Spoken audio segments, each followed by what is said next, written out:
Comme vous le savez, depuis bientôt 6 ans, exactement dans 2 jours, notre pays a résolument tourné le dos aux tristes années en matière d'énergie, particulièrement électrique, avec son lot de délestage permanent.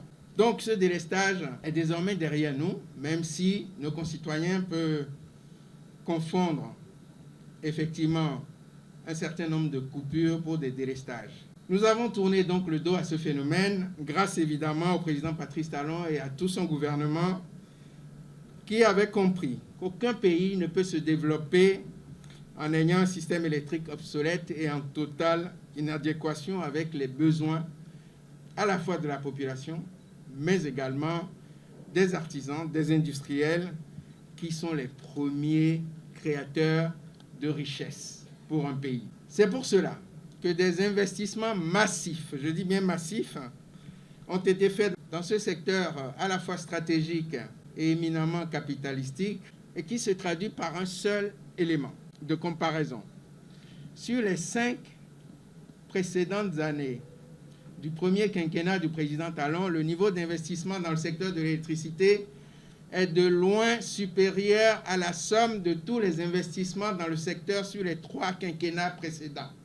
C'est pour vous dire l'importance qu'accorde ce gouvernement à ce secteur pour répondre favorablement, efficacement à la transformation structurelle de notre économie au service de l'amélioration du bien-être de nos populations.